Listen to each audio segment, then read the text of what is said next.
Hello friends, আশা করি ভালো আছেন। আমি এলেঞ্চা শাকের সবজি বানাচ্ছি। প্রথমে পরিমাণ মতো এলেঞ্চা শাক কেটে নিয়ে জলে ধুয়ে জল ঝরিয়ে রেখেছিলাম। একটি আলুও কেটে নিয়ে জলে ধুয়ে জল ঝরিয়ে রেখেছিলাম।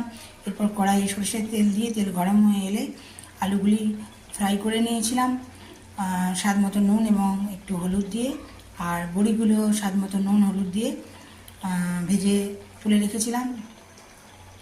এরপর কড়াইয়ে তেল দিয়ে তেল গরম হয়ে এলে 5 ফোড়ন, শুকনো লঙ্কা দিয়ে নেড়ে চেড়ে নিয়ে ওর মধ্যে আলুগুলি দিয়ে দিয়েছিলাম। তারপর আগে থেকে বেটে রাখা কালো সর্ষে ওর মধ্যে দিয়ে ভালো করে নেড়ে চেড়ে নিয়ে নুন, স্বাদ মতো হলুদ ঠিক মতন দেখে নেবেন, দিয়ে ভালো করে নেড়ে চেড়ে নিয়ে ওর মধ্যে জল ঢেলে দিয়েছিলাম। ফুটে ফুটে এলে শাকগুলি দিয়ে দিয়েছিলাম।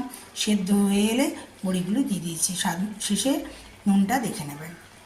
ভালো থাকবেন বন্ধুরা। জয় শ্রীকৃষ্ণ, জয় শ্রী রাধারানী।